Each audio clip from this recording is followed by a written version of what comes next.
சாச்சா சீச்சி சூச்சு சே சே சை so so சௌ. இப்ப எதுக்கு உங்களுக்கு தமிழ் பாடம் எடுத்துக்கிட்டு இருக்கேன்னா, ஒவ்வொரு எழுத்திற்கும் ஒவ்வொரு மாத்திரை அளவு உண்டு. அந்த மாத்திரையோடு அந்த வார்த்தையை உச்சரிக்கும் போது எந்த யோக பயிற்சியும் தேவையில்லை. தமிழை பேசினீர்கள் என்றாலே பிறவியில்லா பெருவாழ்வு. தமிழ் மொழியை போல் மிகச்சிறந்த, ஆகச்சிறந்த, வலிமை வாய்ந்த, சக்தி வாய்ந்த மொழி இந்த உலகத்திலே எதுவும் கிடையாது. சத்தியமிட்டு சொல்கிறேன்.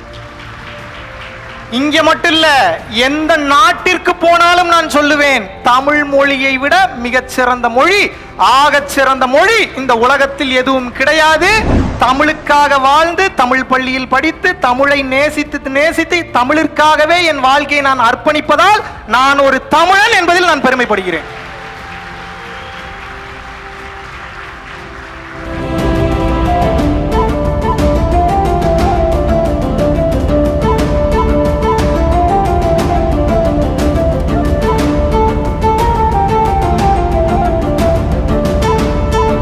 ஏப்ரல் 27 முதல் ஏப்ரல் 30 வரை 27, 28, 29, 30 2024 வருடமான இந்த வருடம் வந்து பாத்தீங்கன்னா கொடைக்கானல்ல பரம்பொருள் யோகம் தீட்சை நேரடியாகவோ இல்ல ஆன்லைன்லயோ தீட்சை பெற்றவர்கள் மட்டும்தான் இந்த 4 நாள் வகுப்புல வந்து கலந்து கொள்ள முடியும். இது வகுப்புன்னு சொல்றத விட ஒரு வாழ்க்கை முறைன்னு சொல்லலாம். இந்த 4 நாள் பரம்பொருள் வாழ்வியல் அப்படின்னக்கூடிய இந்த பர்டிகுலரான இந்த வகுப்புல வந்து பாத்தீங்க அப்படின்னா, உங்களை குருவாகவே மாற்றுவதற்குண்டான முழு முயற்சியை வந்து நாங்கள் வந்து எடுக்க போகிறோம். ஸோ நீங்க நினைத்து கூட பார்க்க முடியாத அளவுக்கு இந்த உபதேசங்கள் இருக்கும். இதனால் வரைக்கும் யூடியூப்ல ஷேர் பண்ணாத பல ரகசியங்களை ரொம்ப வெளிப்படையா, ரொம்ப 1-to-1 வந்து பாத்தீங்கன்னா உங்களுக்கு ரொம்ப அருமையா வந்து விளக்கம் கொடுக்க போறோம். எப்படி வாழணும், மனைவியை எப்படி பார்க்கணும், குழந்தைகளை எப்படி பார்க்கணும், கணவனை எப்படி பார்க்கணும், ஒரு நண்பனை எப்படி பார்க்கணும், ஒரு அரசு அதிகாரியை எப்படி பார்க்கணும், இவங்களெல்லாம் நமக்கு சாதகமாக நம் ஸ்பிரிச்சுவாலிட்டியில நம்ம டிராவல் பண்ணும்போதும் சரி, நம்ம இந்த பொருளியல் வாழ்க்கையில நம்ம டிராவல் பண்ணும்போதும் சரி, அருளும் பொருளும் எளிமையாக பெறுவது எப்படி அப்படின்னக்கூடிய பல விஷயங்களை உங்களோட இணைந்து பயணம் பண்ண போறோம். நிறைய விஷயங்களை நீங்க வெளிப்படையாக கேட்க போறீங்க. நானும் ரொம்ப வெளிப்படையா வந்து ஆன்சர் பண்ண போறேன். இந்த 4 நாட்கள் உங்களை வச்சு செஞ்சு அனுப்புறது தான் வேலை. பரம்பொருள் யோகம் தீட்சை பெற்றவர்கள் நேரடியாகவோ ஆன்லைன்லயோ வாங்கியிருந்தீங்கன்னா இம்மிடியேட்டா நமது கீழே உள்ள கான்டாக்ட் நம்பருக்கு கான்டாக்ட் பண்ணி உங்களது பெயரை முன்பதிவு செய்து கொள்ளுங்கள். பயன்பெறுங்கள். நினைத்து கூட பார்க்க முடியாத வாழ்க்கையை வாழ தொடங்குங்கள். இறைவனை உணரத் தொடங்குங்கள். எல்லாம் அல்ல பரம்பொருளாகிய இறைவன் உங்களுக்கு அனைத்து வளங்களையும் நலங்களையும் அருள வேண்டும் என்று கூறி விடைபெறுகிறேன். நன்றி, வணக்கம். தமிழ் எழுத்துக்கள் எத்தனை? 147. இறைவா, முருகப்பெருமானே என்னை மன்னித்து விடு. முதல்ல இருந்து வரேன். உயிரெழுத்துக்கள் எத்தனை? 12. மெய்யெழுத்துக்கள் எத்தனை? உயிர் மெய் எழுத்துக்கள் எத்தனை?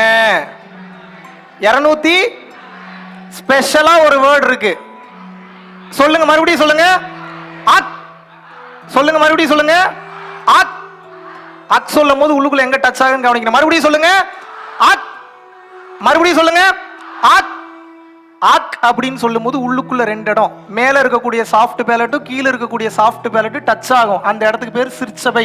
உருப்படியா அக்கு ரெகுலரா சொன்னீங்கன்னாவே 10ஆம் வாசல் திறந்துரும்.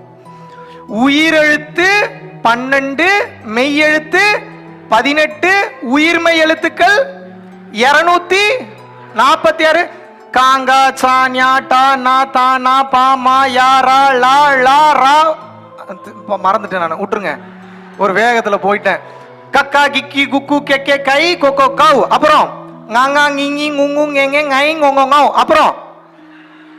அப்புறம் என்னங்க? சாச்சா சீச்சி சூச்சு சே சே சை சோ சோ சௌ. இப்ப எதுக்கு உங்களுக்கு தமிழ் பாடம் எடுத்துக்கிட்டு இருக்கேன்னா, ஒவ்வொரு எழுத்திற்கும் ஒவ்வொரு மாத்திரை அளவு உண்டு. அந்த மாத்திரையோடு அந்த வார்த்தையை உச்சரிக்கும் போது எந்த யோக பயிற்சியும் தேவையில்லை. தமிழை பேசினீர்கள் என்றாலே பிறவியில்லா பெருவாழ்வு.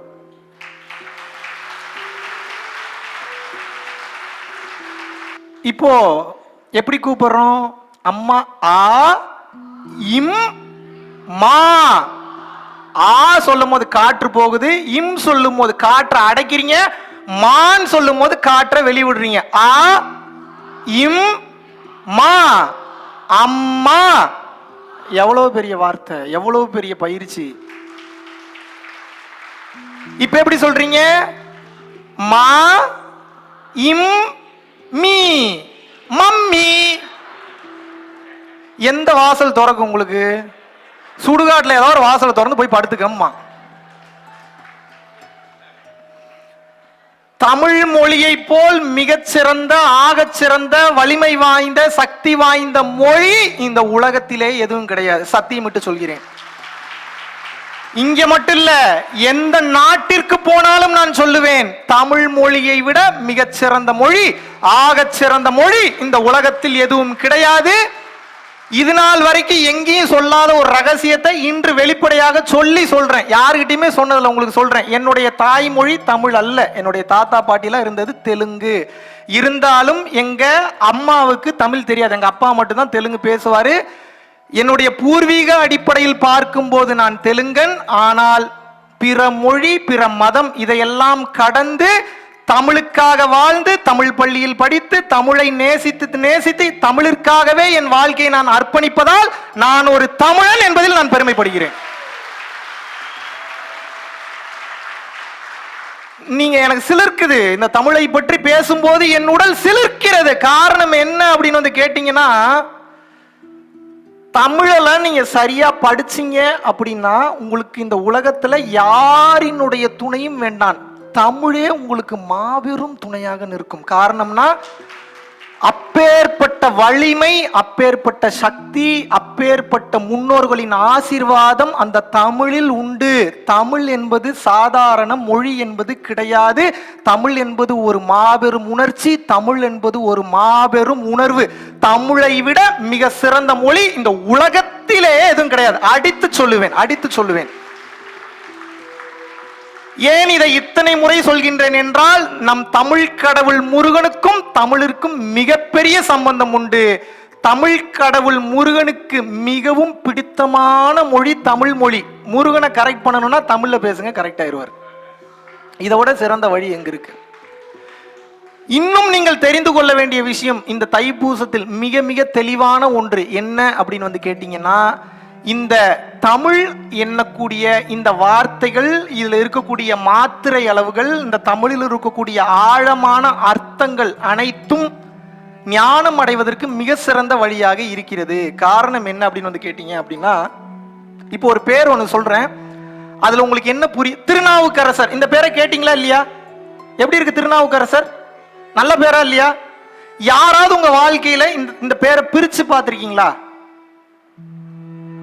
திரு நாவுக்கு அரசர். எங்க நம்ம பேருன்னு நினைச்சல எவ்வளவு பெரிய அர்த்தத்தை வச்சிருக்கான் பாருங்க. திரு நாவுக்கு அரசர் அப்படின்னா என்ன அர்த்தம்? திரு என்றால் இறைவன் என்று பொருள், நாவு என்றால் இறைவனின் நாக்கு என்று பொருள். திரு நாவுக்கு அரசர் என்றால் இறைவனின் நாக்கை விட உயர்ந்த பலம் பெற்ற ஒரு ஞானிதான் திரு நாவுக்கு அரசர். அதனாலதான் அதுக்கு அந்த பட்டம் கொடுத்தாங்க. எப்படி பாருங்க, எப்படி ஒரு ஆழமான அர்த்தம் பாருங்க. இதே போலதான் திரு ஞான சம்பந்தர். ஒவ்வொரு தமிழ் வார்த்தைகளையும் நீங்கள் பிரித்து பார்க்கும்போது அதிலேயே மொத்த அர்த்தத்தையும் வைத்து விட்டு சென்றார்கள். இதை நீங்க தெளிவா புரிஞ்சுக்கணும். இன்று மீண்டும் உங்களிடம் நான் சொல்ல வரக்கூடிய முக்கியமான விஷயம் என்ன அப்படின்னா, உங்கள் உடலில் நல்லா கவனிக்கணும். தூக்கத்தில் இவ்வளவு நேரம் இருந்தீங்கனாலும் இப்ப தூங்கக்கூடாது. நல்லா கண்ணை முழிச்சுட்டு கேளுங்க. மெயினான பாயிண்ட் இது. அதாவது உங்கள் உடம்பில் ஒளி எனக்கூடிய சக்தியை நீங்க அதிகப்படுத்தணும். அதனாலதான் எல்லா இடத்துலயும் ஒளி வச்சிருக்காங்க. குமரி கண்டம் ஒளியைத்தான் வணங்கினார்கள், மனிதனுக்கு மரியாதை செய்தார்கள். ஆனால் வணங்கியது யாரை? இப்ப நான் உங்க காலில் விழுகிறேன்னா நீங்க யாரும் தப்பா நினைச்ச கூடாது. நான் உங்களை கும்பிடுறேன்னு. உங்களுக்குள்ள இருந்து இயக்கக்கூடிய அந்த இறைக்கு நான் வந்து மரியாதை செய்கிறேன். புரியுதா புரியலையா? சிவம் என்பது இந்த உடலை விட்டு சென்று விட்டதென்றால் இந்த உடலிற்கு பெயர் சவம். சிவம் என்பது இந்த உடலை விட்டு பிரிந்து விட்டதென்றால் இந்த உடலிற்கு பெயர் சவம். சிவம் என்றால் நீங்க ஏதோ ஹிந்துயிசம் நினைச்சேன். ஹிந்துயிசம்ன்ற வார்த்தையை இப்ப கண்டுபிடிக்கப்பட்டது. அதுக்கு முன்னாடி சைவம் இருந்தது, வைணவம் இருந்தது. அதுக்கு முன்னாடி இருந்த நெறி வந்து கொல்லா நெறி. அதுக்கு முன்னாடி இருந்த நெறிக்கு பேர் என்ன? யாரையும் யாரும் கொல்ல விரும்பவில்லை, உதவி செய்தார்கள், விருந்தோம்பல் செய்தார்கள். இப்ப நம்ம கற்காலத்துக்கே போகணுமான்னு கேள்வி கேட்காதீங்க. உங்களுக்கு வாழ்க்கை சிறப்பா இருக்கணும்னா கொல்லா நெறியை நீங்கள் பின்பற்ற வேண்டும். ஒளியைத்தான் வணங்க வேண்டும். ஒளியில் தான் இறைவன் இருக்கிறார். தப்பு, மாத்திக்கிறேன். ஒளியில் இறைவன் இல்லை, இறைவன் தான் ஒளியாக இருக்கிறார். புரியுதா? விளக்கேத்தி வச்சுட்டு போட்டோவை பார்த்து கும்பிடாதீங்க. யாரை பார்த்து கும்பிடணும்? ஒளியை பார்த்து கும்பிடணும். இதுல ரெண்டு விஷயம் நடக்கும். ஒன்னு, ஒளியாக பார்க்கும்போது உங்க மைண்ட் டைவர்ட் ஆகாது, கண்டதுக்குள்ள போய் சிக்கிக்காது. ஒளியாக பார்க்க பார்க்க பார்க்க பார்க்கத்தான் உலகத்தில் உள்ள மொத்த ரகசியங்களும் புரியும். எப்படின்னு சொல்றேன், நல்லா புரிஞ்சுங்க. ஒளியே ஃபோக்கஸ் பண்ணி பார்க்க பார்க்க பார்க்க பார்க்க என்ன ஆகும் அப்படின்னா, முதல்ல இச்சைகள்ல இருந்து கொஞ்சம் கொஞ்சமா வெளியில வருவீங்க. அது எப்படிங்க, ஒளியை பார்த்தா இச்சையில இருந்து எப்படி வெளியே வர முடியும்? ஆசைன்னு அர்த்தம், இச்சைன்னா தப்பா எடுத்துக்காதீங்க. இச்சைன்னா என்ன?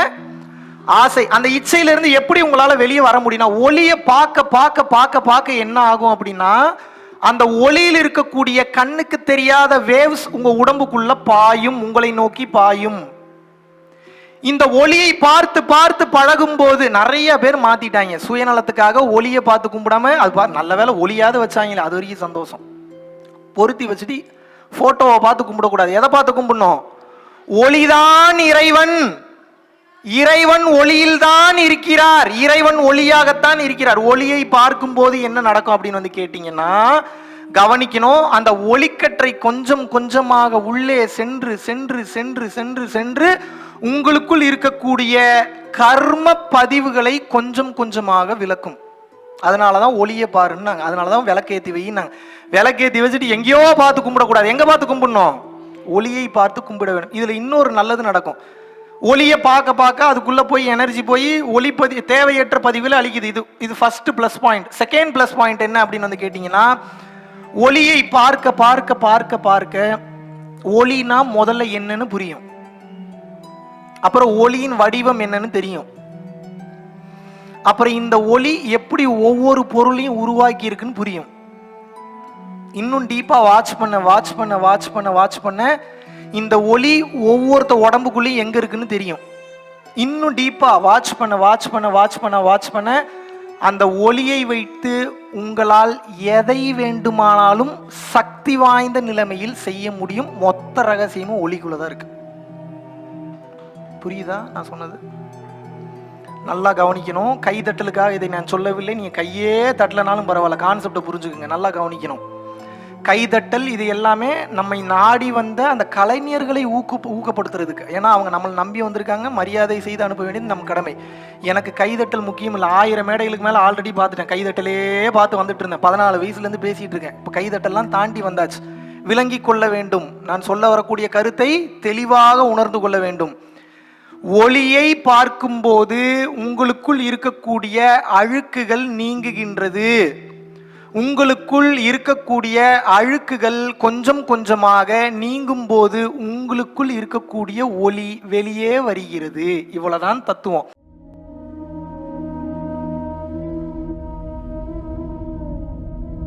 பரம்பொருளின் கருணையினால உங்களுடைய இடைவிடாத அன்னதானத்திற்கு நீங்கள் அனுப்பப்பட்ட பணத்தின் மூலியமாக பல லட்சம் உயிர்களுக்கு இது நாள் வரைக்கும் சாப்பாடு கொடுத்துருக்கோம். ஸோ கொரோனால இருந்து ஆரம்பிச்சு ஒரு நாள் கூட விடாம பல உயிர்களுக்கு வஸ்திர தானங்களாக இருக்கட்டும், படிக்க முடியாதவங்களுக்கு கல்வித்தொகை கட்ட முடிய விஷயங்களாக இருக்கட்டும், இல்லை ஸ்போர்ட்ஸ் ரீதியாக விளையாடக்கூடிய நல்ல மாணவர்களை அனுப்பி வைக்கக்கூடிய விஷயங்களாக இருக்கட்டும், அதை தொடர்ந்து பார்த்தீங்கன்னா ரெகுலராக மந்த்லி பேசிஸில் ஏழை குழந்தைகளுக்கு க்ரோசரிஸ் கொடுக்கறதாக இருக்கட்டும், இல்லை அவங்களுக்கு பார்த்தீங்கன்னா சேம் அவங்க விருப்பப்படுறவங்களுக்கு வீட்டு துணிமணிகள், வீட்டுக்கு தேவைப்படக்கூடிய மற்ற பொருட்கள் வாங்கி கொடுக்கறதாக இருக்கட்டும், எல்லா உதவிகளும் பார்த்தீங்கன்னா உங்களோட உதவினால தான் போயிட்டு இருக்கு. சாது சிதம்பர சுவாமிகள் வளநாட்டார் ஒரு வார்த்தை சொல்லுவார், பசித்தோர் முகம்பார் பரம்பொருள் அருள் கிட்டும் அப்படின்னு சொல்லுவாரு. வள்ளல் பெருமானும் ஜீவகாருண்யம் உள்ள சம்சாரிகளுக்கு எப்பேற்பட்ட சூழ்நிலையிலும் பார்த்தீங்கன்னா அவங்களோட லாபம் தடைபடாது, தொழில் பிரச்சனைகள் நிவர்த்தியாகும், அதை தொடர்ந்து வாழ்க்கையில குடும்ப பிரச்சனைகள் விலகும், அதுபோக குழந்தை சம்பந்தமான பிரச்சனைகள் எதுவாக இருந்தாலும் இந்த அன்னதானத்திற்காக நீங்கள் செய்யக்கூடிய ஒவ்வொரு ரூபாயும் அது உங்களுக்கு நிச்சயமாக புண்ணியமாக சேரும். புண்ணியத்தை கடந்த நிலையில் முக்தி பாதைக்கும் அது நிச்சயமாக உங்களை வழி நடத்தும். அதனால விருப்பப்படுறவங்க நம்மளுடைய பரம்பொருள் அறக்கட்டளினுடைய சேரிட்டி ஆக்டிவிட்டீஸ்க்கு தங்களுடைய விருப்பப்படக்கூடிய நன்கொடையை கீழே உள்ள டெஸ்கிரிப்ஷன்ல இருக்கக்கூடிய அக்கௌண்ட் நம்பருக்கு செலுத்தலாம். இதற்குண்டான அந்த அருளை சித்தர்கள் உங்களுக்கும் உங்கள் குடும்பத்தாருக்கும் வழங்க வேண்டுகிறேன். குருவின் பரிபூர்ண அருளாசிகள். குரு கடாட்சம்.